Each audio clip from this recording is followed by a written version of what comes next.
इस वीडियो में एक ड्रग का रिव्यू कर रहा हूं जिसका ब्रांड नेम है पेमिडेट। और पेमिडेट जो है ये इंजेक्शन है। एक एम्प्यूल के अंदर तकरीबन 10 ml का ये सोल्यूशन आता है, 10 ml। और पेमिड्रोनेट की जो डोज है, इसमें एक्टिव ड्रग आती है पेमिड्रोनेट। पेमिड्रोनेट 9 मिलीग्राम्स पर ml और टोटल है 10 ml। दैट मींस कि आपको 90 मिलीग्राम्स की ये ड्रग मिल रही है पेमिड्रोनेट। अब मैं बताता हूं ये करती क्या है। देखिए, इंसानों में एक प्रॉब्लम आती है, हड्डियों का एक डिजीज है जिसको आप कह सकते हो पेजेट डिजीज। ये एक तरह की डिजीज होती है जिसमें इंसान की बोन्स थोड़ी लंबी हो जाती हैं और थोड़ी टेढ़ी हो जाती हैं, मेल फॉर्मेशन हो जाती है। ठीक है, इसको पेजेट्स डिजीज कहते हैं।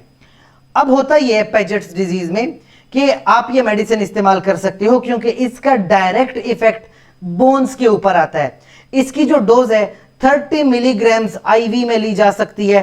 तकरीबन 4 घंटों से ज्यादा का एक उसका ड्यूरेशन होता है और 3 कंसेक्यूटिव डेज तक भी आप इसको ले जा सकते हो। लेकिन टोटल डोज जो आपको लग सकती है दैट इज 90 मिलीग्राम। जो अभी आपने खुद देखा कि एक वाइल में आपके पास 9 मिलीग्राम पर ml है और टोटल 10 ml की वाइल है, तो 90 मिलीग्राम की एक टोटल डोज बन जाती है। ठीक है, तो इस तरह से आप ये मेडिसिन इस्तेमाल करते हो।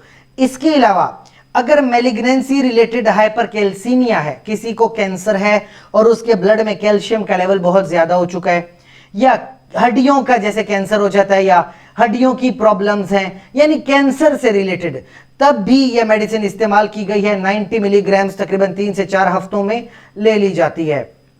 इसका मैकेनिज्म क्या है? बिसफॉस्फोनेट कहलाती है ये।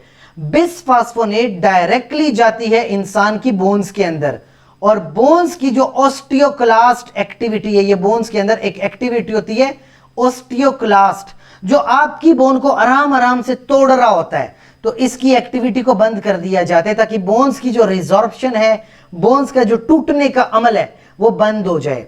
ठीक है, तो इसमें यह मेडिसिन इस्तेमाल होती है। बाकी याद रखें, अगर किसी के कैल्शियम का लेवल ऑलरेडी कम है, ब्लड में कैल्शियम कम है, तो आप ये मेडिसिन यूज नहीं कर सकते हैं। अगर किसी को किडनी का पहले से प्रॉब्लम चल रहा है तो आप ये मेडिसिन यूज नहीं कर सकते। प्रेगनेंसी में भी ये कैटेगरी डी की ड्रग है। दैट मींस कि यकीनी बात है कि प्रेगनेंसी में ये सेफ ड्रग नहीं है, तो प्रेगनेंसी में इस्तेमाल नहीं करते आप। बाकी कुछ कभी कभी लोगों को फीवर या मायालजिया हो जाता है, थकावट सी महसूस करते हैं लोग, इसकी वजह से कैल्शियम का लेवल भी कम होता है।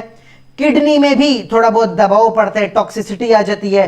आंखों में थोड़ी बहुत कभी कभी इन्फ्लामेशन हो जाती है, या जॉ वगैरह में थोड़ा कभी कभी मेल फंक्शन हो जाता है। कुछ साइड इफेक्ट हैं क्योंकि इसका डायरेक्ट इफेक्ट बोन्स पे है। लेकिन जहां पेजेट्स डिजीज है, जिसमें बोन के फ्रैक्चर होने का खतरा ज्यादा है, जिसमें बोन्स पेन का खतरा ज्यादा है, या कैंसर रिलेटेड बोन्स प्रॉब्लम है, तब यह मेडिसिन इस्तेमाल होती है। बहरहाल अगर आपका किसी तरीके का कोई सवाल है माइंड में, आप कमेंट सेक्शन में पूछ सकते हैं। शुक्रिया।